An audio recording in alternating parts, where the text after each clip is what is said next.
पशुपालन, पशुपालन की स्टूडेंट्स हम आज आपसे बात करेंगे। एग्रीकल्चर में सबसे ज्यादा हमसे जो टॉपिक पूछे जाते हैं वो पशुपालन के क्वेश्चन पूछे जाते हैं, जिसे हम लोग बोलते हैं आपका एनिमल हस्बेंड्री। एनिमल हस्बेंड्री की आज हम आपसे बात करते हैं। काफी ज्यादा इंपॉर्टेंट टॉपिक में से एक टॉपिक आपका एनिमल हस्बेंड्री। चलिए, सबसे पहले एनिमल हस्बेंड्री की हमें याद आती है तो हमें हमारा पालतू जानवर गाय की याद आती है। गाय और भैंस ये दो कॉमन है जो हमें सबसे ज्यादा क्या होते हैं, याद आते हैं। तो बोले जी सर बिल्कुल याद आते हैं। तो आइए इसी टॉपिक पर शुरुआत करते हैं, गाय की, काऊ की। तो फ्रेंड्स, गाय पर यदि हम बेसिक यदि आपसे एक क्वेश्चन पूछें कि गाय जो है वो कितने प्रकार की होती है, मतलब बेसिकली गाय के प्रकार मतलब साहीवाल, गिर, ये वाले प्रकार नहीं।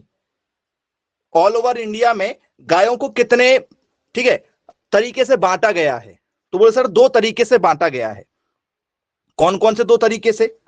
तो सर दो की तीन? तीन तो नहीं होगा, दो या तीन?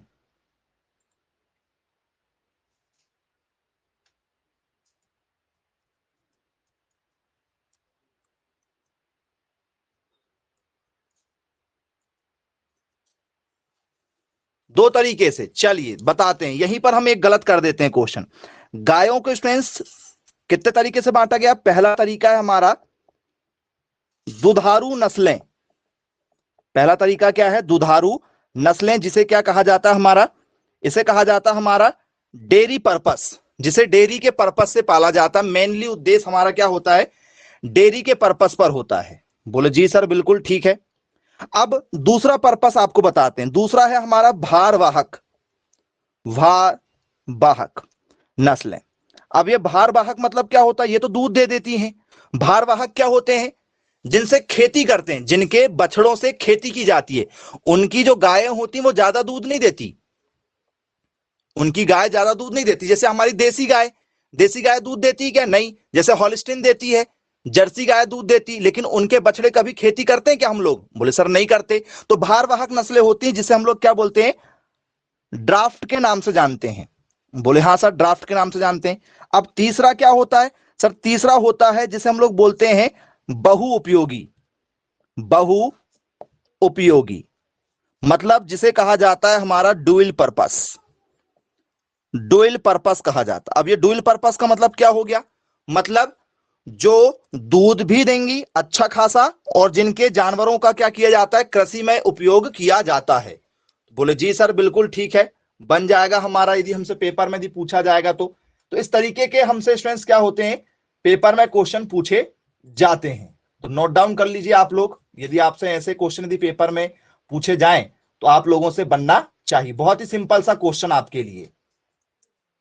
चलिए ये हो गया। अब इसमें हम बात करेंगे कि भैया दुधारू नस्लें कैसी होती, किस नस्लों को दुधारू नस्लें कहा जाता है। थोड़ा सा उनके ऊपर भी जरा चर्चा करेंगे। दुधारू नस्लें में कौन कौन सी नस्लें आती है हमारी? तो दुधारू नस्लों की जब हम चर्चा करते हैं, ठीक है, तो स्टूडेंट्स दुधारू नस्लें जो हैं ये भी दो प्रकार की होती हैं। दुधारू नस्लें मुख्यतः क्या होती हैं? दो प्रकार की होती हैं। बोले सर कौन कौन सी दो प्रकार की होंगी? तो एक होती स्टूडेंट्स हमारी इंडियन, एक होती हमारी कौन सी? इंडियन वाली, मतलब भारतीय वाली, जिसे हम लोग पढ़ते हैं। और दूसरी होती है हमारी एग्जॉटिक, मतलब जिसे हम लोग क्या बोलते हैं? विदेशी नस्लें, जिसे हम लोग क्या बोलते हैं? विदेशी नस्लें। और हर साल पेपर में एक क्वेश्चन जरूर पूछा जाता है कि निम्न में से बताइए कौन सा देसी नस्लें हैं और निम्न में से बताइए कौन सा विदेशी नस्लें हैं। तो बोले यस सर बिल्कुल ठीक है, बन जाएगा हमसे यदि पेपर में यदि पूछा जाएगा तो दुधारू नस्लें हमारे यहां इंडिया की कौन कौन सी हैं, इन पर चर्चा करेंगे और एक एक के बारे में हम डिटेल में चर्चा करेंगे। तो इंडियन की बात करेंगे। इंडियन की पहचान क्या होती है कि जब इंडियन गाय जब चलती है स्टूडेंट्स तो नीचे उनका एक गलकंबल होता है और उनके ऊपर क्या होती है? कुबड़ होती है। यदि आपने देखा होगा तो आपको मैं एग्जाम्पल बताना चाहूंगा, तो जरा आप एक एग्जाम्पल देखकर मुझे पहचान करिएगा कि देसी और विदेशी क्या होती हैं। ठीक है, देसी काऊ आपको मैं दिखाना चाहूंगा और विदेशी काऊ पहचान करके बताइएगा कि कौन देसी और कौन विदेशी है। आपको खुद को समझ में आ जाएगा एक एग्जाम्पल के द्वारा। ठीक है, एक एग्जाम्पल आपको दिखा रहे हैं, पिक्चर के द्वारा बताइएगा कि क्या ये देसी है या विदेशी है। चलिए, ये जो गाय आपको हम दिखा रहे हैं ये देसी है या विदेशी है? मैसेज करो, ये गाय जो है ये देसी है या विदेशी है? मैसेज करें, 3 डॉट पर जाइए, आपकी स्क्रीन पर एक 3 डॉट बना हुआ है, 3 डॉट पे जाके आप क्या कर सकते हैं, इन कॉल मैसेज का ऑप्शन मिलेगा, इन कॉल मैसेज में जाके आप मैसेज करके बताइए कि क्या होगी। विदेशी बोल रहे हैं आप, विदेशी बोल रहे हो, ओके, चलो विदेशी बोल रहे हो, ओके, क्लियर हो गया, विदेशी है। ये वाली कौन सी है आपकी, ये जो आपको दिखाई दे रही ये कौन सी है,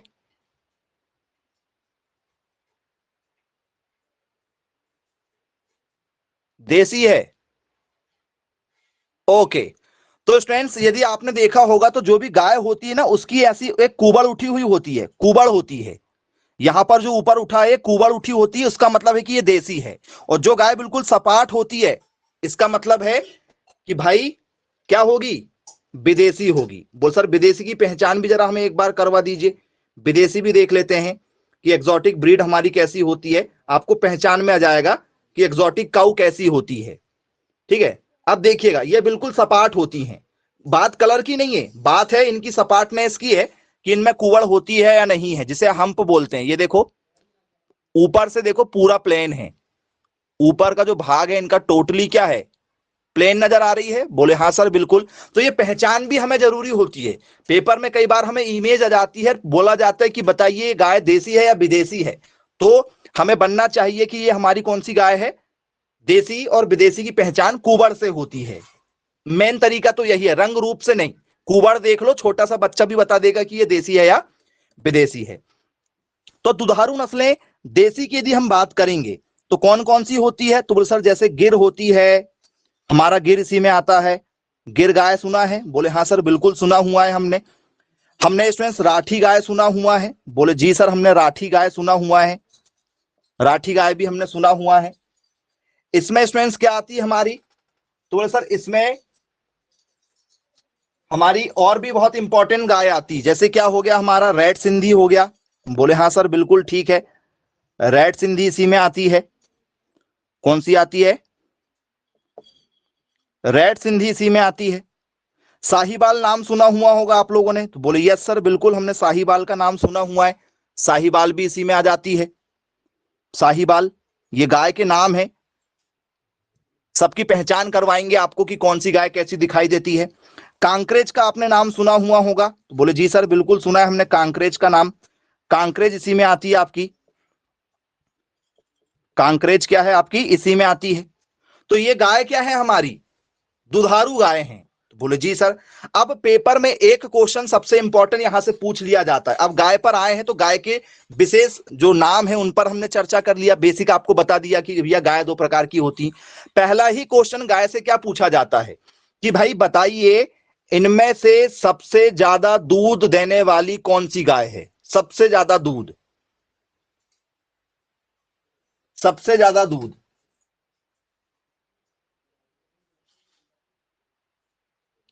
सबसे ज्यादा दूध किसका है, इनमें से जो ऑप्शन दिए गए हैं उनमें से साहीवाल का सबसे ज्यादा दूध होता है, ओके। और कोई, जी साहीवाल कह रहे हैं आप, जी हाँ वेरी गुड, जी हाँ स्टूडेंट, साहीवाल का सबसे ज्यादा क्या होता है, दूध होता है। साहीवाल गाय जो है सर्वाधिक दूध देती है। माइक चालू नहीं करना है बेटा क्लास चलते समय, क्लास होने के बाद में आपको मैसेज करना है, या तो आप मैसेज से जवाब दें। चलिए साहीवाल का होता है, वेरी गुड जी, करेक्ट आंसर है भाई। अब साहीवाल काऊ जो गाय होती है हमारी कैसी होती है, आपको दिखा देता हूं मैं। साहीवाल गाय आपने सभी ने देखा होगा, इस गाय के बारे में हर व्यक्ति जानता है, साहीवाल के बारे में देखा जरूर होगा कहीं ना कहीं। साहीवाल रेड कलर की होती है, बोले जी सर, लालो जिसे कहा जाता है, और लालो भी कहा जाता है क्योंकि लाल होती है हल्की सी, बोले जी सर बिल्कुल ठीक है। तो हाईएस्ट फैट, पेपर में क्या क्वेश्चन बनेगा आपका, ठीक है, हाईएस्ट फैट किसका होता है, हाईएस्ट फैट किसका है भाई, सर्वाधिक बसा किस गाय में सर्वाधिक बसा पाया जाता है, सर्वाधिक बसा तो क्या होगा, साहीवाल होगा सर्वाधिक बसा में। बोले सर ना, साहीवाल में सर्वाधिक बसा होता है? नहीं होता, नहीं होता सर। ये तो सर सर्वाधिक क्या है, हाईएस्ट क्या है सर? हाईएस्ट मिल्क की बात हो रही है। देसी में सर्वाधिक मिल्क, देसी में सर्वाधिक मिल्क। बोले सर ये क्वेश्चन बनेगा सर्वाधिक दूध का बनेगा। बोले हाँ सर चलिए ठीक है। तो सर्वाधिक बसा किस में होता है? सर्वाधिक बसा होता है थार पारकर में। नाम सुना है आपने, थार पारकर? एक गाय है, आगे हम बात करेंगे उस पर भी। थार पारकर नाम जरूर सुना है। ये दो क्वेश्चन तो पेपर में लगातार कई बार पूछे जा चुके हैं। तो आइए, ठीक है, एक एक टॉपिक पर हम विस्तार से बात करेंगे आपके साथ में। तो गाय पर आ जाते हैं स्टूडेंट्स। सबसे पहला ही क्वेश्चन बनता है आपका गाय का, वनस्पतिक नाम। सही है क्या ये वनस्पतिक नाम? बताओ। बॉटनिकल नेम सही लिखा मैंने, मैसेज करो। बॉटनिकल नेम यही होता है क्या? बॉटनिकल नेम, गाय का बॉटनिकल नेम होता है क्या? जी मैसेज करें फटाफट, गाय का बॉटनिकल नेम होता है क्या? वेरी गुड, चलिए एक दो बच्चों ने तो सही आंसर दिया भाई। वेरी गुड वेरी गुड, बहुत बढ़िया, समझदार हैं बच्चे। बोले सर नहीं, नाम में ही लिखा है वनस्पति, ये गाय वनस्पति है क्या? बोले सर नहीं, गाय वनस्पति नहीं होती है। तो जानवर के साथ में कभी वनस्पति नहीं आता है। वनस्पतिक नाम सिर्फ किसके नाम के साथ में आता है आपसे यदि पेपर में पूछा जाएगा तो? बताओ, वनस्पति नाम किसके साथ में आएगा? सर प्लांट के साथ में आएगा, पौधों के साथ में आएगा। बोले जी सर बिल्कुल ठीक है भाई, पेपर में यदि हमसे पूछा जाएगा तो 100% यहां पर हमसे क्वेश्चन बनेगा ही बनेगा। तो क्या बनेगा? वनस्पतिक नाम नहीं बनेगा, इनका नाम होता है वैज्ञानिक नाम। क्या नाम बनता है इनका? वैज्ञानिक नाम बनता है, जिसे हम लोग बोलते हैं साइंटिफिक नेम। जानवरों के साथ में हमेशा साइंटिफिक नेम लिखा जाता है। ये कॉमन बात होती है जो हमें समझ में नहीं आती कई बार। तो बोले यस बिल्कुल ठीक है भाई, बन जाएगा पेपर में यदि पूछा जाएगा तो। अब स्टूडेंट्स पहला ही क्वेश्चन आपसे ये बनता है कि गाय का वैज्ञानिक नाम क्या होता है। यदि आपको पता है तो आप मैसेज कर सकते हैं। बॉस इंडिकस होता है। ओके जी वेरी गुड, चलिए गाय का आपने साइंटिफिक नेम बता दिया, बॉस इंडिकस जी। और कोई बॉस इंडिकस के साथ जाना चाह रहे हैं? जी गाय का वैज्ञानिक नाम, चलो मैं आपसे बोल दे रहा हूं देसी गाय का बताओ, देसी गाय का बताओ। और पेपर में आ गया विदेशी गाय का नाम बताओ, विदेशी गाय का नाम भी आ गया, देसी गाय का नाम भी आ गया और विदेशी गाय का नाम भी आ गया। क्या लिखोगे फिर देसी और विदेशी का? तो दोनों अलग अलग हैं। यदि आपसे इंडियन काऊ पूछा जाए, इंडियन काऊ, इंडियन काऊ पूछा जाएगा तो क्या हो जाएगा जो आप बता रहे हो, बॉस इंडिकस। क्या नाम बनेगा? बॉस इंडिकस बन जाएगा। तो बोले यस सर बिल्कुल ठीक है भाई, बॉस इंडिकस आपका क्या हो जाएगा यहां पर, नाम हो जाएगा। अब यदि मैं आपसे बोलूं भैया विदेशी गाय, जिसे हम लोग बोलते हैं एक्सोटिक ब्रीड, एक्सोटिक ब्रीड के नाम से जानते हैं, बोले एक्सोटिक काऊ ऐसा बोलेंगे। तो जब विदेशी गायों की बात करेंगे तो इनके नाम के साथ में क्या आता है? इनके नाम के साथ में आता है बॉस टॉरस। क्या आता है? बॉस टॉरस लिखा जाता है। क्या सही है? तो बोले यस सर, बॉस टॉरस लिखा जाता है। ये होगा स्टूडेंट्स इसका करेक्ट आंसर। तो बोले जी सर बिल्कुल ठीक है, बन जाएगा हमसे। तो ये दोनों नाम हमें याद रखना है। ओके क्लियर हो गया। अब ये किस परिवार के सदस्य हैं? इनका परिवार कौन सा है? किस परिवार में जन्म लिया गाय ने? बताओ इसकी फैमिली क्या है, बताइए। फैमिली, इसकी फैमिली क्या होगी? बहुत शानदार, वेरी गुड। चलिए कुछ बच्चों ने बहुत ही बढ़िया आंसर बताया हुआ है। फैमिली बता रहे हैं आप बोवाइडी। ओके, दो तीन बच्चों ने बहुत बढ़िया मैसेज किया है कि भैया ये बोवाइडी परिवार का सदस्य होगा। किस परिवार का सदस्य? बोले बोवाइडी। सही है क्या? बोले हाँ जी सर बिल्कुल ठीक है। परिवार का नाम क्या है स्टूडेंट्स? बोले सर परिवार का नाम है हमारा बोवाइडी। बोविडे या बोवाइडी के नाम से इसे जाना जाता है। इस परिवार का क्या है? ये सदस्य है। बोले ये परिवार का नाम है। जैसे आप लोग भी बोलते हैं ना हम कौन से परिवार से, हम क्षत्रिय हैं, हम ब्राह्मण हैं, ठीक है, हम लोग राजपूत हैं, तो वैसे ही गाय का भी परिवार है। उस परिवार का नाम है बोवाइडी। पेपर में कई बार पूछा जा चुका है, आपसे बनना चाहिए। चलिए, जैसे इंसानों का गुणसूत्र होता है और वही गुणसूत्र क्या होते हैं, आपके बच्चों में आते हैं। जैसे आपने देखा होगा कि आपके मम्मी के ऊपर आप गए होंगे, या आप पापा के ऊपर गए होंगे, या हाइट गई होगी, या आपका फेस गया होगा, या तो आपके कुछ क्या होंगे, ठीक है, गुणधर्म आए होंगे कि भैया वो, ठीक है, स्मार्टनेस हो गई, या फिर फेयर चेहरा हो गया आप लोगों का, कुछ ना कुछ आपके पेरेंट्स से आपका मिलता जुलता, ठीक है, बॉडी में कुछ ना कुछ आपको देखने को मिलता है। तो बोले हाँ सर बिल्कुल मिलता है। तो जानवरों में भी गुणसूत्र होते होंगे, चाहे वो इंसान हो चाहे वो जानवर हो, यदि उसमें जान है, मतलब यदि वो क्या है, लाइव है, जिंदा यदि है, तो उसका कुछ ना कुछ क्या होगा, गुणसूत्र होगा। इंसानों की बात करें चाहे जानवरों की बात करें, गुणसूत्र होता है। तो गुणसूत्र को हम लोग बोलते हैं क्रोमोसोम नंबर। गुणसूत्र को क्या बोलते हैं, क्रोमोसोम नंबर के नाम से जाना जाता है। तो बोले जी सर बिल्कुल ठीक है, क्रोमोसोम नंबर बन जाएगा हमसे पेपर में यदि पूछा जाएगा तो। अब इसका क्रोमोसोम कितना होता है, तो स्टूडेंट्स क्रोमोसोम का मतलब होता है कि भैया जो गुणसूत्र होंगे ना, वो होंगे जोड़ी में होते हैं हमेशा। तो जोड़ी के लिए 2n लगाया जाता है, हमेशा क्या होते हैं, जोड़ी में, क्योंकि गुणसूत्र x भी होता है और y भी होता है।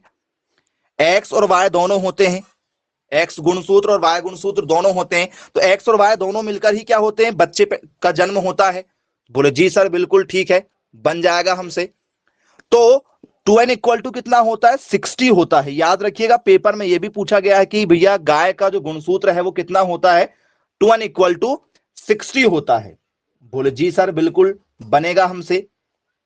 अब इसके बाद में हमसे पेपर में पूछा जाता है कि टोटल आईसीआर के द्वारा एफिलेटेड गायों की संख्या कितनी है, मतलब रजिस्टर्ड गायों की संख्या, जैसे गेर, राठी, रेड सिंधी, साहिवाल, कांकरेज, ठीक है, कैन कठा, आपका कृष्णा वैली, थार पारकर, हरियाणवी, ये ऐसी बहुत सारी गाय हैं। टोटल कितनी गाय हैं जो आईसीआर से प्रमाणित है, आईसीआर ने उनको रजिस्टर्ड कर दिया कि भैया भारत के अंदर इतनी ही गाय हैं।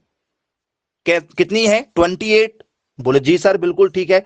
तो प्रमाणित गाय कितनी है आप हमारे यहां इंडिया में, प्रमाणित गाय की किस्म, प्रमाणित गाय की किस्म, यदि आपसे पेपर में यदि पूछ लिया जाए कि भैया जो, ठीक है, आपकी एफिलेटेड या रजिस्टर्ड जिसे हम लोग कह सकते हैं कि भैया ये क्या है, हमारी रजिस्टर्ड है, तो बोले जी सर बिल्कुल ठीक है, बन जाएगा हमारा रजिस्टर्ड गाय। यदि हमसे पेपर में यदि पूछा जाए तो कितनी है रजिस्ट्रेशन गाय वाली, ठीक है, रजिस्टर्ड गाय जो है, रजिस्टर्ड काउ कितनी है टोटल इंडिया की, 28। कितनी है टोटल, 28 रजिस्टर्ड काउ की संख्या है। बोले यस सर बिल्कुल ठीक है, ये भी एक क्वेश्चन हमारा पेपर में पूछा जाता है। अब आपसे यदि मैं थोड़ी सी चर्चा करूं कि आपके पास में एक गाय है, आपके पास में क्या है, एक गाय है, कोई भी गाय है, चाहे वो देसी हो चाहे वो विदेशी हो। देसी और विदेशी गायों को आपको बांधना है, आपके घर में एक देसी गाय आपने लेकर आए हो और उसको आपको बांधना है। तो एक देसी गाय या विदेशी गाय को बांधने के लिए कितने मीटर का आपको स्थान लगेगा, क्योंकि गाय यदि आपने यहां बांधा तो भले ही आपने इधर क्या बना लिया, उसका खाने पीने का सामान बना दिया, एक में खाना रख दिया, एक में पानी रख दिया, तो ये उसका क्या हो गया, ये उसका फूड हो गया, और ये उसका क्या हो गया, ये उसका वाटर हो गया, और यहां पर आपने गाय को बांध दिया।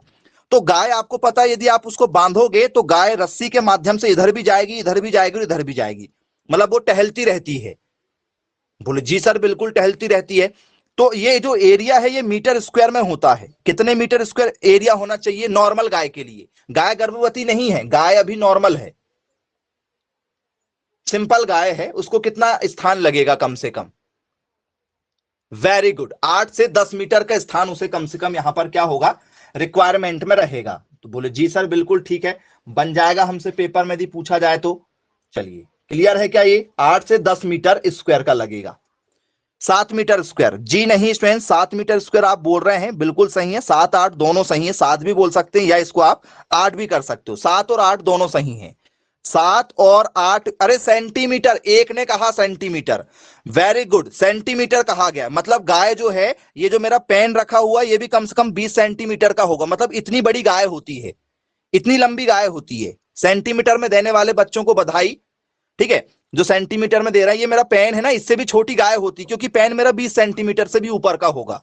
चलिए बधाई हो आपको। चलिए अच्छी है, ऐसे में तो फिर आप 1000 10,000 गाय पाल सकते हो, एक छोटे से कमरे में ला ला के रख दो, वेरी गुड। चलिए 7 से 8 सेंटीमीटर है ना, वेरी गुड। कि मीटर, तो बोले सर मीटर स्क्वायर, कितना, मीटर स्क्वायर को क्या लगता है, उसका एरिया लगता है। तो बोले जी सर बिल्कुल बन जाएगा, हमसे पेपर में यदि पूछा जाएगा तो। अब स्टूडेंट्स ये नॉर्मल गाय थी, ये क्या थी, नॉर्मल गाय थी। लेकिन यदि ये साधारण गाय की बात हो रही है, साधारण गाय मतलब क्या है, जो गाय अभी गर्भवती नहीं है, ये जो है ठीक है नॉर्मल कंडीशन की गाय है। नॉर्मल कंडीशन में, कैसी कंडीशन में, नॉर्मल कंडीशन की हम बात कर रहे हैं। तो बोले जी सर बिल्कुल ठीक है, नॉर्मल कंडीशन में। अब यदि गाय आपकी क्या हो गई है, प्रेग्नेंट हो गई है, मतलब गर्भवती हो गया है। प्रेग्नेंट गाय को क्या लगेगा, कम स्थान लगेगा या ज्यादा लगेगा, गर्भवती अवस्था में, प्रेगनेंसी अवस्था में या प्रेग्नेंट अवस्था में ज्यादा लगना चाहिए स्थान या कम लगना चाहिए। तो बोले सर हम लोग जानवरों को दूर बांध देते हैं, जब कोई भी गाय क्या होती है, गर्भवती होती है, तो हम लोग उसे क्या करते हैं, दूर स्थान में बांध देते हैं कि भैया वो ठीक है किसी जानवर से टकरा ना जाए, उसे लग ना जाए किसी प्रकार का। तो बोले जी करेक्ट बात है, ये तो बिल्कुल 100%। चलिए तो इस हिसाब से फिर उसको ज्यादा स्थान चाहिए, कम से कम उसको 10 मीटर स्क्वायर का क्या चाहिए होता है, स्थान चाहिए होता है, कम से कम 10 मीटर का उसको स्थान चाहिए होता है। तो बोले जी बिल्कुल ठीक है, बन जाएगा, हमसे पेपर में यदि पूछा जाएगा तो। अब स्टूडेंट्स पेपर में यदि हम बात करेंगे आपसे, तो एक और है, एक क्वेश्चन जो बार बार पेपर में पूछा जाता है हमसे, उस क्वेश्चन पर भी चर्चा करेंगे। गाय का स्टूडेंट्स आप लोगों ने पेट देखा होगा, बोले यस सर बिल्कुल गाय का पेट देखा है, जहां से क्या होता है, गाय गर्भ धारण करती है। तो स्टूडेंट्स गाय का गर्भाशय कैसा होता है, पेपर में हमसे एक क्वेश्चन जरूर पूछा जाता है कि गाय का जो गर्भाशय होता है, गर्भाशय जिसे हम लोग क्या बोलते हैं, काउ यूटेरस, गर्भाशय। तो गाय का जो गर्भाशय होता है, आपने देखा होगा स्टूडेंट्स, बच्चा कुछ इस तरीके से गाय के पेट के अंदर से होता है, क्योंकि गाय जो होती है हमारी वो कुछ इस तरीके से होती है, लंबी चौड़ी गाय होती है और पेट में बच्चा कुछ इस पोजीशन पर होता है, देखा क्या आपने, बोले हाँ सर बिल्कुल ठीक है। तो ये कितने पक्ष में है, तो सर गाय का गर्भाशय जो होगा वो 2 पक्ष में है, क्यों, क्योंकि यहां से उसका पूरा खाना पीना जा रहा है, पूरा गाय का खाना पीना जाएगा, तो बीच वाला हिस्सा 2 भागों में बटा है, मतलब इसे क्या कहा जाता है, द्विपक्षीय के नाम से जाना जाता है।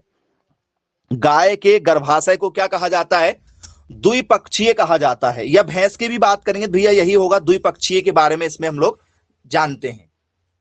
बोले जी सर बिल्कुल ठीक है, बन जाएगा, हमसे पेपर में यदि पूछा जाएगा तो नोट डाउन कर लीजिए, पेपर के पॉइंट ऑफ व्यू से काफी ज्यादा इंपॉर्टेंट होती है। बोले हाँ बिल्कुल ठीक है।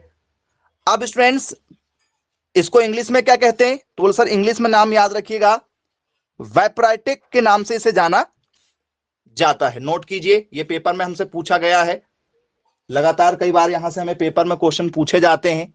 तो बोले जी बिल्कुल बन जाएगा। अब स्टूडेंट्स ये हो गया आपका एक क्वेश्चन। एक क्वेश्चन ये होता है हमारा कि गाय जब दूध देती है, गाय दूध देती है, बोले हाँ सर बिल्कुल दूध देती है। तो जब गाय दूध देती है तो गाय का जो पहला दूध होता है, पहला दूध मतलब जब पहली बार गाय एक बछड़े को जन्म देती है, या कोई महिला भी जब पहली बार एक बच्चे को जन्म देती है, तो हमें यह कहा जाता है कि गाय या माता का पहला दूध, इंसानों में भी कहा जाता है कि माँ का पहला दूध बच्चे के लिए बहुत ही ज्यादा इंपॉर्टेंट होता है, क्योंकि उसमें बहुत सारे प्रोटीन्स ठीक है और बहुत सारे मिनरल्स, सभी चीजें, पोषक तत्व सभी प्रकार के होते हैं जो बच्चों की ग्रोथ के लिए बहुत ही ज्यादा इंपॉर्टेंट होते हैं। तो फर्स्ट मिल्क जिसे कहा जाता है, ये फर्स्ट मिल्क को किस नाम से जाना जाता है, गाय के पहले दूध को क्या कहा जाता है। चलिए एक ने कहा है खीस, ओके वेरी गुड, चलिए एक ने खीस कहा है, और बताइए क्या कहा जाता है इसे, खीस, कोलेस्ट्रम, बिल्कुल करेक्ट आंसर है, दोनों सही आंसर है। हिंदी में उसे खीस कहा जाता है और इंग्लिश में उसको कोलेस्ट्रम के नाम से जाना जाता है। किस नाम से जाना जाता है उसे, हिंदी में खीस और इंग्लिश में उसको कोलेस्ट्रम के नाम से जाना जाता है। तो बोले बोले जी सर बिल्कुल ठीक है, बन जाएगा हमसे। अब यहां पर एक और क्वेश्चन आपके मन में उठेगा कि भैया जब गाय का पहला दूध है तो गाय क्या करेगी, सबसे पहले बोल सर बछड़े को जन्म देगी, तो फिर गर्भ में कितने दिन रखेगी गाय अपने बच्चे को। जैसे माँ जो है ठीक है, माता जो होती है वो बच्चों को 9 महीने गर्भ में रखती है, 9 महीने, 9 महीने मतलब एक महीने में 30 दिन, मतलब 9 या 27, लगभग 270 दिन के आसपास में। तो वैसे ही गाय जब अपने बच्चों को गर्भ में रखेगी तो वो गर्भकाल कितना होना चाहिए, गर्भकाल जिसे हम लोग बोलते हैं गेस्टेशन पीरियड, जिसे क्या कहा जाता है, गेस्टेशन पीरियड कहा जाता है। किसके लिए? गाय के लिए। अभी बात ये इंसान की हुई, मतलब माताओं की हुई है। अब हम बात करेंगे गाय की। गाय का गर्भकाल कितना होता है, गर्भकाल अवधि कितनी होती है गाय की? पेपर में यदि पूछा जाएगा तो क्या लिखेंगे आप लोग? 282 दिन। वेरी गुड, 282 दिन आप लोग कह रहे हैं। काऊ का जो है, ठीक है, वो आप गेस्टेशन पीरियड जो है वो 283 दिन आप बोल रहे हैं जी। और कोई? 280 दिन बोल रहे हैं जी, वेरी गुड, ओके। और कोई? पेपर में यदि पूछ लिया जाए गेस्टेशन पीरियड कितने दिन का होता है, 281 दिन होता है, वेरी गुड जी। हाँ स्टूडेंट्स, एक्चुअली में जो आपको करेक्ट डाटा मिलेगा, ठीक है, जो करेक्ट डाटा आपको मिलेगा तो वो कितना मिलेगा स्टूडेंट्स आप लोगों को? 283 दिन मिलता है बच्चों, 283 दिन, 283 डेज, ये आपको करेक्ट डाटा मिलता है। अब इसके पास में आपको एक दो अंक पीछे भी मिल सकता है तो चलेगा, एक्यूरेट तो कभी नहीं होता, आपको भी पता है ना, तो इंसानों में होता है, क्योंकि आपको इंसान में भी डॉक्टर कह देता है कि भाई आपकी डिलीवरी इस तारीख को होगी, लेकिन उससे पहले या उससे एक दो दिन बाद में भी डिलीवरी होती है। तो ये एक्चुअल करेक्ट नहीं है, लेकिन मैक्सिमम गायों का जब एक औसत निकाला गया तो ये एक प्रकार का क्या होता है, औसत होता है। तो यदि हमें ये डाटा मिलेगा तो एक्यूरेट यही लगाएंगे, और इससे यदि एक दो कम मिल गया और यदि ये नहीं मिला तो फिर उसको लगा देंगे जो उसके आसपास में होगा। बोले जी सर बिल्कुल ठीक है, बनेगा हमसे।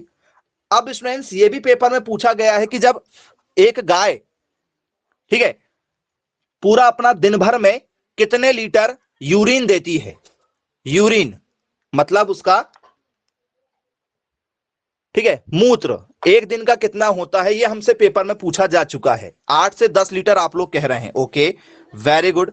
यूरिन की यदि हम बात करें स्टूडेंट्स तो इसका जो यूरिन है, यूरिन बेसिक क्वेश्चन भी हमसे पूछे जाते हैं, मतलब इसका क्या हो जाता है, मूत्र प्रतिदिन, यूरिन पर डे 8 से 10 लीटर, ओके, करेक्ट है भैया, ठीक है। गाय का यदि हमसे क्या पूछ लिया जाए, यूरिन पूछ लिया जाए कि भैया गाय का जो यूरिन है वो पर डे कितना होता है, तो ये भी हमसे एक क्वेश्चन पूछा गया था। 8 से 10 लीटर आप लोग बोल रहे हैं, जो लगभग आपका करेक्ट है कि लगभग लगभग कितने लीटर के आसपास में? बोले सर 10 लीटर के आसपास में ये हमारा आंसर बन जाएगा, 10 लीटर के आसपास में होता है, 8-10 लीटर आप लोग इसमें करेक्ट आंसर क्या कर सकते हैं, लगा सकते हैं। तो बोले जी सर बिल्कुल ठीक है, ये भी हमारा आंसर सही हो जाएगा।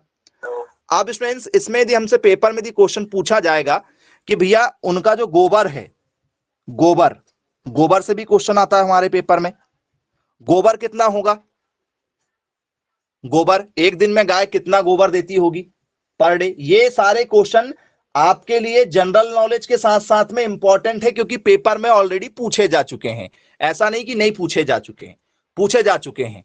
तो स्टूडेंट्स ये लगभग आपसे 8 से 10 लीटर हो गया, और ये गोबर भी आपका स्टूडेंट्स लगभग लगभग 8 से 10 केजी हो जाता है, लगभग 10 केजी। हाँ 10-12 आप लगा सकते हो, भैंस थोड़ा सा ज्यादा करती है, भैंस की बात करेंगे तो इसमें 2-2 लीटर का क्या हो जाएगा, फर्क आ जाएगा, ये 12 के तक पहुंच जाएगा, 10-12, उसमें 10-12 हो जाएगा और इसमें भी हो जाएगा 10-12। तो भैंस थोड़ा सा ज्यादा यूरिन भी देती है और ज्यादा क्या करती है, गोबर भी देती है। बोलिए सर औसत की बात हो रही, पशु उपज प्रतिदिन, है ना, तो ये गोबर की बात हो गई। तो बोले जी सर बिल्कुल ठीक है, ये भी हमसे पेपर में क्वेश्चन पूछा जाएगा। अब ये भी पेपर में क्वेश्चन पूछा जा चुका है कि आप बताइए, जैसे इंसानों में आप यदि आपके हाथ में दी, रिस्ट में दी आप कलाई पकड़ते, जैसे डॉक्टर के पास गम में गए तो डॉक्टर पूछता है आपकी नब्ज नहीं चल रही, मतलब डेथ हो गए, आप मर गए, तो भाई गाय की भी धड़कन चलती होगी, गाय की भी धड़कन चलती होगी। बोले हाँ सर गाय की भी धड़कन चलती है, चलती कि नहीं चलती गाय की धड़कन? बोले सर चलती है। तो प्रति मिनट में गाय की धड़कन कितनी धड़कती है? नाड़ी गति जिसे कहा गया है, जिसे क्या कहा गया है, नाड़ी गति कहा गया है, पल्स स्पीड के नाम से जाना जाता है, पल्स स्पीड जिसे कहा जाता है, कितनी होती प्रति मिनट? तो सर गाय की जो पल्स गति होती है वो 48 से लेकर 84 बीट्स प्रति मिनट होती है, बीट्स प्रति मिनट होती है, इस बात का विशेष ध्यान रखिएगा। 48 से 44 बार धड़कता है एक मिनट में, 48 से 44 बार, अलग अलग गायों के लिए अलग अलग है, लेकिन ये यही ऑप्शन आपको पेपर में देखने को मिलता है। बोले जी सर बिल्कुल ठीक है भाई, पेपर में यदि हमसे पूछा जाएगा तो 100% बनेगा। एक गाय का औसत बसा कितना होता है? एक गाय यदि है तो गाय के दूध में औसत बसा कितना पाया जाता है? जी बताइए, गाय के दूध में औसत बसा कितना होगा? बसा, फैट, 5%, 4.5%? ओके जी, वेरी गुड। यदि आपसे पेपर में यदि पूछ लिया जाए कि भैया फैट की मात्रा कितनी होगी,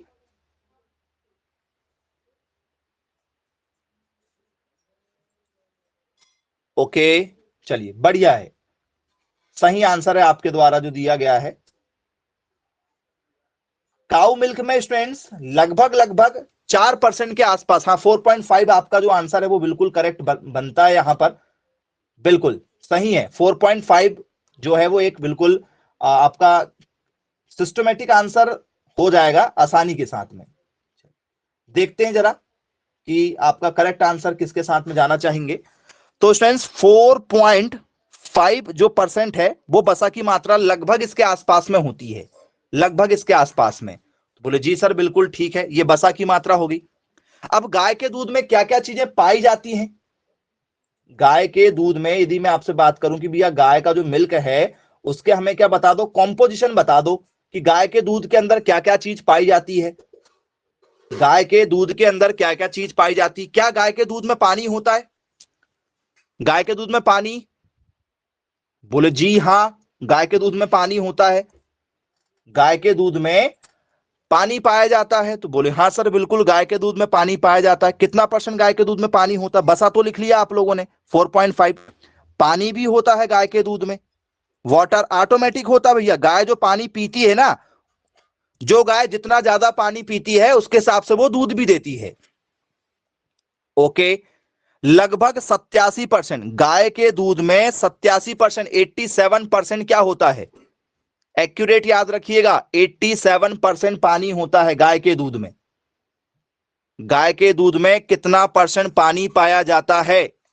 87% गाय के दूध में पानी पाया जाता है। बोले जी सर बिल्कुल ठीक है। गाय के दूध में प्रोटीन कितना परसेंट पाया जाता है? प्रोटीन यदि आपसे पेपर में पूछ लिया जाए भाई प्रोटीन बताओ, मैसेज करो प्रोटीन का परसेंटेज कितना होता है गाय के दूध में? गाय के दूध में प्रोटीन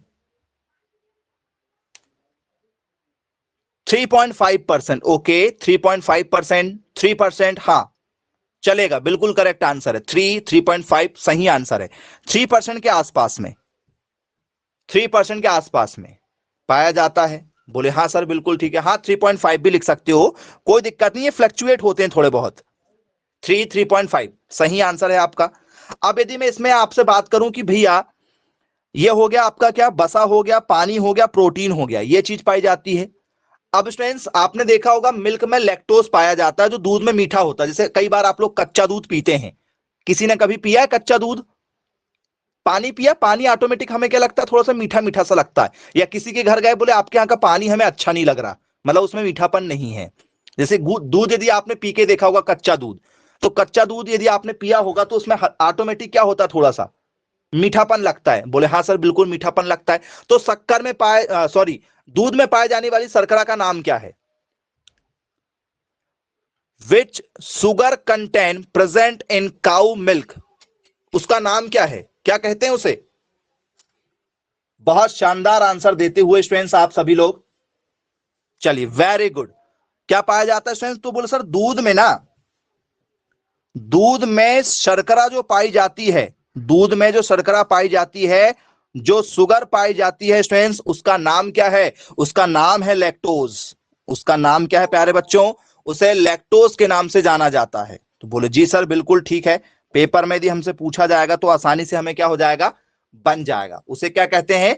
लैक्टोज के नाम से जानते हैं। दूध में पाए जाने वाली शर्करा का नाम क्या है? मिल्क शुगर जो होती है, ऑटोमेटिक जो होती है, उसे कहते हैं लैक्टोज। तो चलो ठीक है भाई, लैक्टोज हमें बन जाएगा पेपर में यदि पूछा जाएगा तो। अब यदि यहीं पर मैं बात करूं आप लोगों से, दूध में एक और चीज पाई जाती है, दूध के अंदर एक और चीज पाई जाती है जिसे हम लोग बोलते हैं टीएसएस। टीएसएस के नाम से जाना जाता है। टीएसएस का मतलब क्या होता है? टीएस कितने परसेंट रहता है भैया? थोड़ा सा आप ध्यान से देखेंगे तो आपको लैक्टोज लगभग और लगभग 4% नजर आ जाता है। मैसेज करेंगे लैक्टोज आपको कितना परसेंट नजर आ जाएगा? 4% के आसपास, 4 या 4.2 भी लिखते हैं। एवरेज आप 4% याद रखिएगा, क्योंकि हमेशा ये डाटा हमें क्या मिलते हैं? फ्लक्चुएट देखने को मिलते हैं। अब ये टीसीएस क्या होता, मतलब टीएसएस क्या होता है? टीएसएस, तो इसका फुल फॉर्म याद रखिएगा, टोटल सॉल्यूबल सॉलिड। क्या कहते हैं इसे हम लोग? टोटल सॉल्यूबल सॉलिड के नाम से इसे जाना जाता है, जिसे हम लोग हिंदी में कहते हैं कुल ठोस पदार्थ।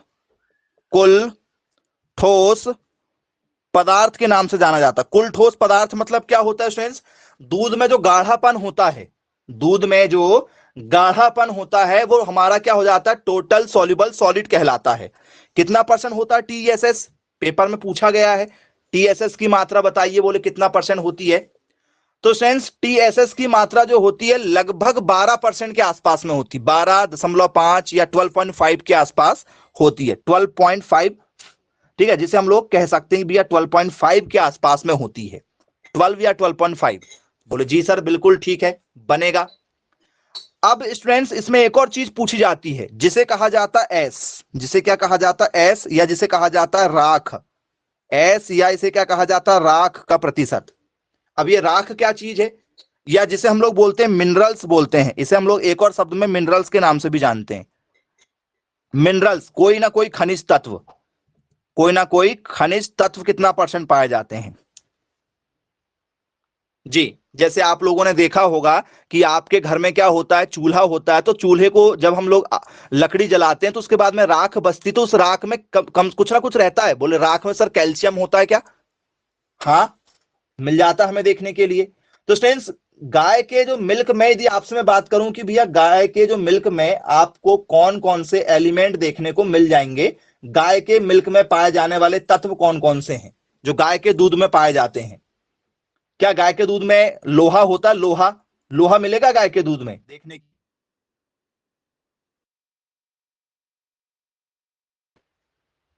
लोहा मिलेगा?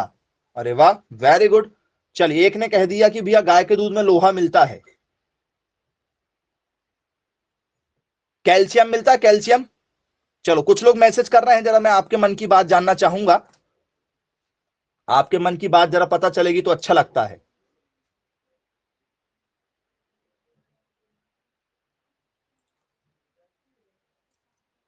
वेरी गुड, चलो कैल्शियम भी पाया जाता है बोले गाय के दूध में। गाय के दूध में क्या पाया जाता है? कैल्शियम भी पाया जाता है। ये भी एक सही बात हो गई भाई कि उसमें क्या पाया जाता है?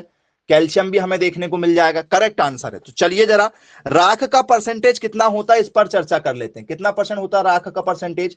बोल सर 0.8 होता है। 0 पॉइंट क्या होता है? 8 होता है एस का परसेंटेज, जिसे हम लोग बोलते हैं खनिज का परसेंटेज या राख का परसेंटेज। अब वो तत्व कौन कौन से जो पाए जाते हैं? तो बोले सर हमें इसमें क्या देखने को मिल जाता है? कैल्शियम देखने को मिल जाता है। इसमें हमें क्या देखने को मिल जाता है स्टूडेंट्स? कैल्शियम देखने को मिल जाता है। बोले हाँ सर कैल्शियम पाया जाता है गाय के दूध में। क्या पाया जाता है? कैल्शियम। बोले हाँ सर दूध में जो सफेदपन है वो क्या हो जाता है? कैल्शियम हो जाता है। कैल्शियम पाया जाता है। चलिए, कैल्शियम पाया जाता है बोले गाय के दूध में। बोले हाँ जी सर बिल्कुल, कैल्शियम हमें देखने को मिल जाएगा, पेपर में यदि हमसे पूछा जाएगा तो। नोट डाउन करिए। लोहा है, लोहा, लोहा आपने बोला, किसी ने कहा कि हाँ आयरन भी मिलता है। आयरन, लोहा पाया जाता है। बोले कुछ कुछ परसेंट में लोहा पाया जाता है। नहीं पाया जाता लोहा गाय के दूध में। लोहा गाय के दूध में लोहा, बताओ।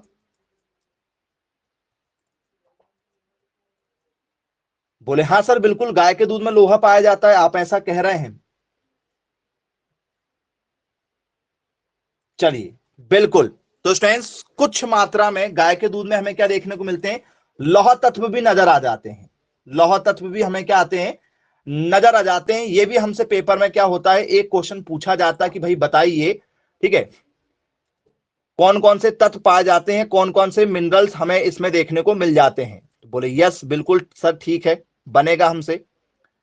अब लोहा के बाद में, ठीक है, क्या इसमें आयोडीन पाया जाता है? आयोडीन, गाय के दूध में आयोडीन, आयोडीन पाया जाता है गाय के दूध में। चलो गाय के दूध में कौन कौन से तत्व पाए जाते हैं, जरा उसकी टोटल हम एक लिस्ट तैयार करते हैं कि गाय का दूध क्यों अमृत कहा गया। आपने सुना होगा गाय के दूध को अमृत माना जाता है। यदि आप गाय का दूध पीते हैं, ठीक है, तो आपको अमृत समान लगता है, बोले ऐसा कहा जाता है। सर गाय के दूध में हमें आयोडीन मिल जाता है। गाय के दूध में हमें क्या मिलता है, ये लिस्ट मिल रही है आपको, उसमें क्या मिलता है आपको, वो सर आयोडीन मिलता है। चलो एक आयोडीन हो गया। दूसरा आपने अभी लिखा, एक बार पुनः फिर से लिखेंगे, कैल्शियम अच्छे से देखिएगा, मिला लीजिएगा, टैली कर लीजिए, उसमें हमें कैल्शियम देखने को मिल जाता है। यदि आप बात करेंगे स्टूडेंट्स तो गाय के दूध में आपको फास्फोरस भी देखने को मिलता है। ये तत्व पूछे जाते हैं, कौन से तत्व होते हैं और कौन से तत्व नहीं होते हैं, तो उसमें फास्फोरस भी हमें मिल जाता है। ओके, गाय के दूध में आप लोगों को पोटेशियम भी देखने को मिल जाएगा। क्या देखने को मिल जाएगा, पोटेशियम भी देखने को मिल जाएगा। बोले हाँ सर बिल्कुल ठीक है। और ये तो मेजर हो गए थोड़े से, मतलब इनकी मात्रा ज्यादा हमें देखने को मिलेगी, ज्यादा मात्रा में ये चार चीजें देखने को मिलेंगी, चार चीजें ज्यादा मात्रा में, ये चार चीजें ज्यादा मात्रा में। और कुछ जो हमें कम मात्रा में मिलते हैं लेकिन होते जरूर हैं, तो वो होता है स्टूडेंट्स हमारा सोडियम। सोडियम भी कुछ मात्रा में होता है, जिसे हम लोग Na बोलते हैं। Na मतलब सोडियम, इसमें सोडियम भी होता है। बोले जी सर बिल्कुल ठीक है, सोडियम इसमें मिल जाएगा हमें देखने को। सोडियम के बाद में क्या होता है इसमें, और बोल सर मैग्नीशियम भी होता है। सोडियम के बाद में क्या हो जाएगा हमारा, बोल सर मैग्नीशियम, इसमें हमें क्या मिल जाएगा, मैग्नीशियम भी देखने को मिल जाएगा। एक मिनट, ठीक है, मैग्नीशियम। तो बोले जी सर बिल्कुल ठीक है, बनेगा हमसे पेपर में यदि पूछा जाएगा तो क्या मिलेगा इसमें हमें, मैग्नीशियम भी मिलेगा। ओके, ये कम कम मात्रा में है, ज्यादा मात्रा में नहीं, कम कम मात्रा में मिलेंगे ये। मैग्नीशियम के बाद में क्या मिलेगा, जिंक। वही जिंक की गोलियां जो आप लोग खाते हो ना, कई बार बीमार हो जाते हो तो जिंक की गोलियां, कोरोना में बहुत ज्यादा खाए हो जिंक, जिंक की गोलियां बहुत खाए हो कोविड में। बोले हाँ सर ये वही वाला जिंक है, ये भी हमें देखने को मिलता है। बोले हाँ सर बिल्कुल ठीक है, लेकिन क्या नहीं मिलता, तो बोले सर उसमें हमें आयरन नहीं मिलता है। कुछ लोग बोल रहे थे कि आयरन मिलता है, मैं वही टैली करवाना चाह रहा था कि आयरन नहीं होता है, लोहा दूध में नहीं पाया जाता है। और आप लोग अभी कुछ देर पहले आपने कहा कि लोहा पाया जाता, बस यही गलती आपको पेपर में नंबर कटवा देगी। तो इन छोटी छोटी चीजों का आपको क्या रखना पड़ेगा, ध्यान रखना पड़ेगा कि लोहा नहीं पाया जाता। और हमें पेपर में कौन कौन से ऑप्शन कई बार मिले, हमें लगता है कि लोहा होगा जबकि लोहा नहीं होता है बच्चों।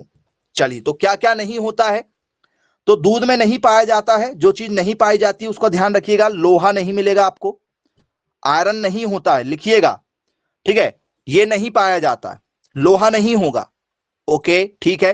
कई बार पेपर में पूछा जाता है कॉपर, कॉपर होता है क्या, कॉपर मतलब वो तांबा वाला कॉपर होता है क्या, सर कॉपर भी नहीं पाया जाता। हमें लगता है मैग्नीशियम पाया जाता होगा, मैग्नीशियम पाया जाता होगा, मैग्नीशियम, मैग्नीशियम। बोले सर मैग्नीशियम होता है लेकिन क्या नहीं पाया जाता है, मैग्नीशियम पाया जाता है। बोले हाँ, लेकिन मैग्नीशियम से ही जुड़ा जुड़ा एक और नाम आपने सुना होगा, सुना है क्या, ये मैग्नीज। दोनों में फर्क है, मैग्नीशियम और मैग्नीज में फर्क है। हमें मैग्नीशियम और मैग्नीज दो ऑप्शन ऐसे लगते हैं कि कहीं सेम है, और हमारा क्वेश्चन यहां पर गलत हो जाता है। तो ये तीन चीजें हमें नहीं मिलती हैं बच्चों, इस बात का विशेष ध्यान रखिएगा। ये पेपर में कई बार पूछा जा चुका है। तो it also provide some sodium, manganese, zinc, ये हमें मिल जाएंगे, लेकिन ठीक है आयरन, कॉपर और मैग्नीज ये हमें यहां पर देखने को नहीं मिलते हैं। इस बात का विशेष ध्यान हमें रखना है। बोले जी सर बिल्कुल ठीक है, बनेगा पेपर में। अब स्टूडेंट्स पेपर में यह भी एक क्वेश्चन पूछा गया है कि भैया गाय का जो गर्भाशय होता है, ठीक है, तो भाई गाय का गर्भाशय होता है, वैसे ही क्या होता है माताओं का गर्भाशय भी होता है। तो जब आपने देखा होगा जब कोई भी गाय क्या होती है स्टूडेंट्स, गर्भवती होती है, तो गर्भवती होने के बाद में वो क्या होती है 283 दिन बच्चे को रखेगी। लेकिन जब कोई गाय गर्भवती नहीं होती है, ध्यान से टॉपिक को समझिएगा, जब गाय गर्भवती नहीं होती है तो स्टूडेंट्स वो हर कितने दिन के बाद में ऋतुकाल में आती है। ऋतुकाल का मतलब होता है कि ठीक है जैसे महिलाओं में पीरियड्स आते हैं वैसे ही गाय में या भैंस में क्या होते हैं ऋतुकाल आता है, जब वो हीट पर आती है। हीट पर आती, जब उसे क्या करते हैं डॉक्टरों को दिखाकर गाय को गर्भधारण करवाते हैं, ठीक है, कृत्रिम तरीके से, या तो फिर किसी बछड़े के साथ में उसको क्या करवाते हैं ऋतु में करवाते हैं। कितने दिन में आती है वो, साइकिल कितने दिन का होता है, बोले सर वो 21 दिन बाद आता है। बोले यस सर बिल्कुल ठीक है। जिसे हम लोग क्या बोलते हैं स्टूडेंट्स, इसे हम लोग बोलते हैं ऋतुकाल। ऋतुकाल चक्र जो होता है जिसे हम लोग बोलते हैं एस्ट्रस साइकिल, इसे कहा जाता है हमारा एस्ट्रस साइकिल के नाम से जाना जाता है। तो बोले सर ये कितने दिन में आता है? सर ये 21 दिन में आता है, 21 डेज में आता है। तो बोले जी सर बिल्कुल ठीक है, 21 डेज में हमें देखने को मिल जाएगा। अब यदि स्टूडेंट्स हम आपसे एक क्वेश्चन इसमें यह पूछें कि भाई बताइए गाय के दूध का पीएच मान कितना होता है? गाय के दूध का पीएच मान, यदि गाय का दूध आपको दिया जाए और उसका पीएच मान निकालने के लिए जाए तो गाय के दूध का पीएच मान कितना होगा? लैब में ले गया आप लोगों ने दूध को और लैब में वहां पर चेक किया तो गाय का जो मिल्क है उसका पीएच मान कितना होगा? वेरी गुड, बहुत ही सही आंसर देते हुए आप सभी लोग, चलिए लगभग लगभग स्टूडेंट 6.7 के आसपास में होता है पीएच मान। पीएच मान क्या होता है? इसलिए वो क्या होता है ना, ज्यादा खट्टा होता है ना मीठा होता है, बिल्कुल एक बराबर क्या होता है, समान टेस्ट होता है। तो 6.7 से 6.9 के बीच में क्या होता है इसका पीएच मान होता है। तो बोले जी सर बिल्कुल ठीक है। भाई पेपर में भी हमसे क्वेश्चन पूछा जाएगा तो यहां से भी हमसे क्वेश्चन बनेगा ही बनेगा। ओके, क्लियर हो गया। अब स्टूडेंट्स ये पीएच मान के बाद में, ठीक है, हमें एक और क्वेश्चन जो हमसे बार बार पेपर में पूछा जाता है उस पर भी चर्चा कर लेते हैं। ठीक है,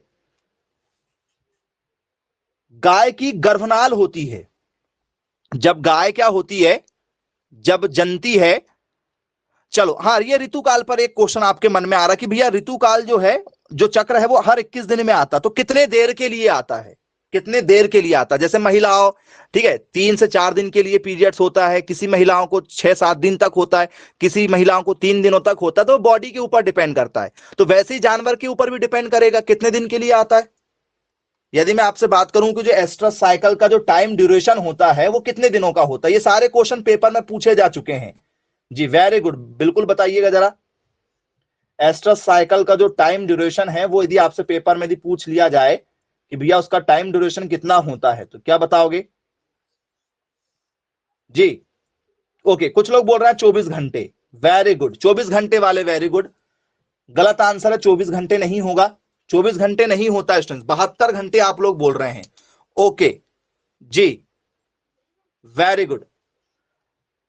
तो स्टूडेंट्स देखिए, एक्चुअल में जो है स्टूडेंट्स आपका वो 17 घंटे से लेकर 24 घंटे के लिए होता है।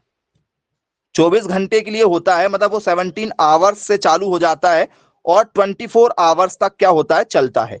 24 आवर्स तक चलता है, ये उसका मेन टाइम ड्यूरेशन होता है। हालांकि वो चलने को 48 घंटे तक भी चलता है, कुछ कुछ गाय में 48 आवर्स तक भी चलता है। लेकिन जो गर्भ धारण कराने का जो सही समय होता है वो लगभग 17 घंटे से 24 घंटे के बीच में सही माना जाता है कि इस बीच में आप गाय को क्या करिए, डॉक्टर के द्वारा गर्भ धारण करवा दीजिए, या तो फिर आप किसी भी, ठीक है, उन्नत किस्म के सांड के साथ में ले जाके गर्भ धारण करवा दीजिए। तो बोले जी सर बिल्कुल ठीक है, बन जाएगा हमसे यदि पेपर में पूछा जाएगा तो।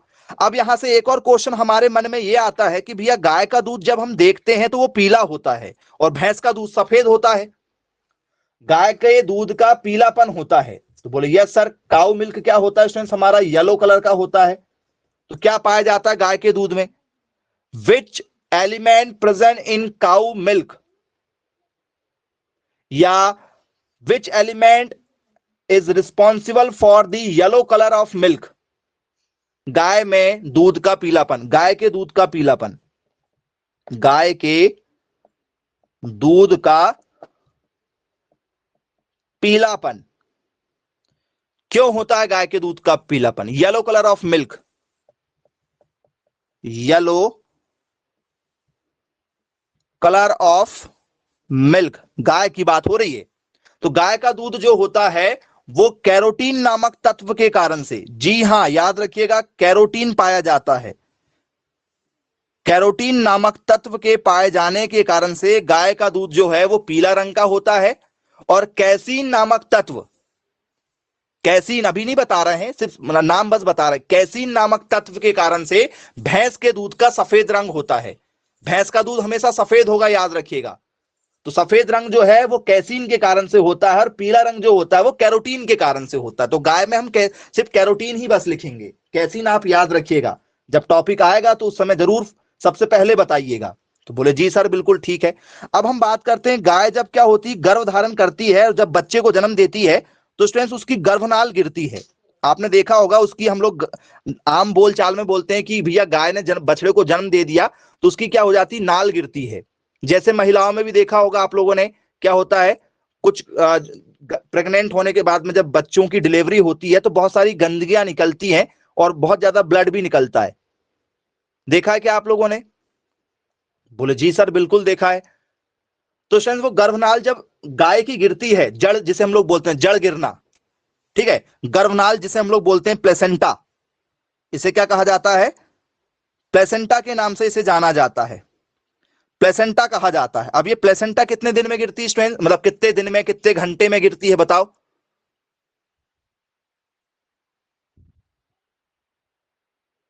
गाय की जो गर्भनाल है वो कितने घंटे में गिरती है? लगभग 8 घंटे में। जी हाँ, वेरी गुड, लगभग 8 घंटे में गिरती है। लगभग कितने घंटे में गिरती है? हाँ, 8-10 घंटे आप करेक्ट आंसर बोल सकते हो। लगभग 8-10 घंटे के अंदर में क्या हो जाती है स्टूडेंट्स, उसकी गर्भनाल गिर जाती है। तो बोले जी सर बिल्कुल ठीक है, हमसे पेपर में भी क्वेश्चन पूछा जाएगा तो 100% यहां से क्वेश्चन हमें बन जाएगा। चलिए, अब गर्भनाल भी आपको क्लियर हो गया है। अब यहां पर एक और क्वेश्चन आ जाता है स्टूडेंट्स कि भैया गाय का जो क्या होता है, मांस होता है, गाय का मांस बंद है, गाय का मांस पर क्या लगा हुआ, बैन लगा हुआ है, तो इसके मांस को क्या कहा जाता है इंग्लिश में? गाय के मांस को क्या कहा जाता है इंग्लिश में? क्या इसके मांस को मटन कहा जाता है, चिकन कहा जाता है, क्या कहा जाता है? ऐसा कुछ कहा जाता है, आप लोगों को याद होगा क्या कहा जाता है? बीफ कहा जाता है। वेरी गुड, चलिए यही जानना था, क्या कहा जाता है स्टूडेंट्स? तो बोल सर इसको क्या कहा जाता है? बीफ के नाम से जाना जाता है। बोल सर बीफ बैन हो गया है, क्या हो गया? बीफ कहा जाता है। याद रखिएगा, गाय के मांस को बीफ और भैंस के मान को बफन कहा जाता है। भैंस के मान को बफन, बफन, ठीक है, उसको भी बताएंगे। ये बीफ होता है, गाय का मांस बीफ और भैंस का मान बफन। चलिए उस पर भी चर्चा करेंगे आपसे। अब स्टूडेंट्स पेपर में ये सारे क्वेश्चन हम लोगों को गाय से संबंधित पूछे जाते हैं। तो A to Z क्वेश्चन जो गाय से अभी तक पेपर में आपसे पूछे गए हैं और जो पूछे जाने की संभावना है, सभी क्वेश्चनों को हमने गाय से संबंधित आपसे बात किया है। नेक्स्ट वीडियो में इसके ऊपर आगे की चर्चा करेंगे। तो मिलेंगे स्टूडेंट्स फिर हम कल की क्लास में, तब तक के लिए thank you, bye bye, take care.